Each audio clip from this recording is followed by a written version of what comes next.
MPs are set to get yet another pay rise.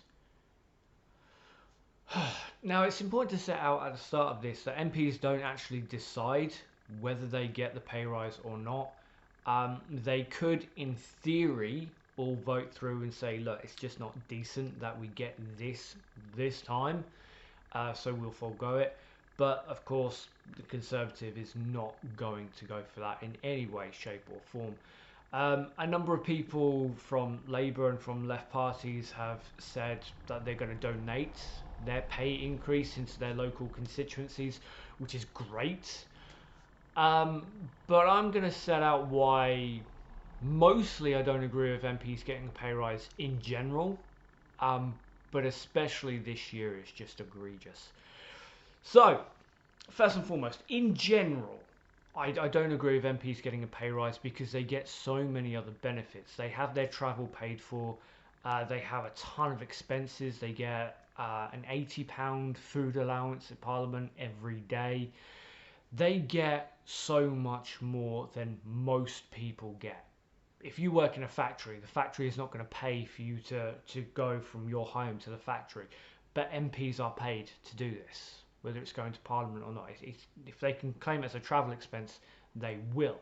And my former MP, Charlie Elphrick, he was in the top 3 MPs who claimed the most back in expenses in the whole of Kent. That's a big fucking issue. But there's so many benefits that a Member of Parliament gets that everyone else just doesn't get. Now, I did used to work for the council a while ago. Wow, a long time. 10 years, I think now. Christ. And I did get my travel paid for me, which is great. But even then, I was still on the lower end of the pay spectrum. And it's not that I'm saying you shouldn't have your travel paid for you. That's absolutely fine. If you're a civil servant, if your company's happy to do it, fantastic, brilliant. But MPs get so much. And an MP is on over 70,000 a year. Now, the system that we have is archaic. And it's kept in place by people like Jacob Rees-Mogg, who doesn't want to step foot outside of the Victorian era. We've moved on quite a bit, but people like him keep us in the last century because tradition. Some traditions are good, some traditions are interesting, some traditions need to be retired. Our political system is one of them, to be fair. But they still get so much for little work. And I am going to use a blanket statement for this because this year in particular they have done so little.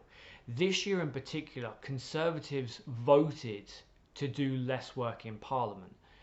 We recently had the food standards come through with a number of Tories and Brexit supporters condemning the fact that we will have lower food standards and now we are going to have chlorinated chicken, something that Ramonas like myself were warning about for the last 4 years. Well, Conservative MPs decided, yeah, no, we're not going to take part in these conversations, but pay us more. That's a problem. They went on summer recess this year. Now look, everyone is entitled to a holiday. It's not necessarily a holiday for politicians. It's when they're meant to be more out and in their public.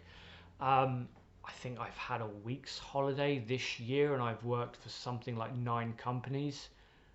And again, I've had a week's holiday. I'm not going to have any more time off this year at all.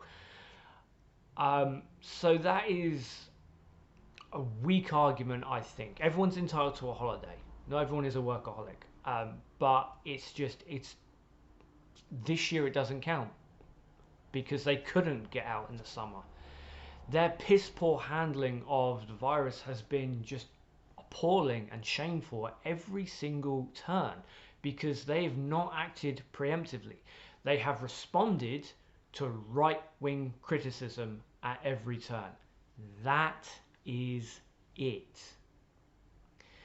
Then you look at the actual pay increase. And this is what I personally find the most disgusting. Now, again, it's not their fault. They, even to be fair, the Conservatives haven't set out this number, but £3,300 extra. £3,300 is more than a care worker gets in a month.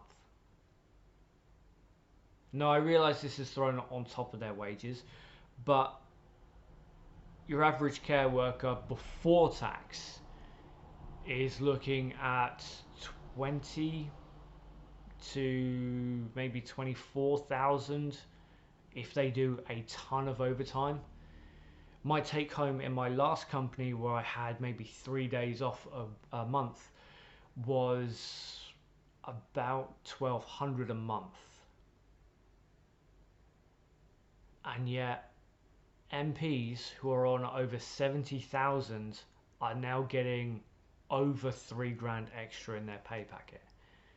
Now, again, it's yearly, it's not monthly, but the comparisons can be made, considering how much care workers, how much factory workers, how much the police, schools, fire and rescue, all these different services, all these different sectors, how much everyone has had to work this year, considering how much a politician has had to work.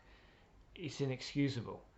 And then you throw in the extra caveat of so many people are going to be without a job pretty damn soon. And again, politicians have just had a pay rise. This, quite frankly, is not acceptable. Now, I don't know what my MP is going to do, Natalie Elfrick. I do intend to email her. Hopefully I can do that today. Just to see what she says, what she's planning on doing with her bonus. But I'm not holding out much hope that it'll be anything good. So that's my thoughts. Take care. I'll see you next time.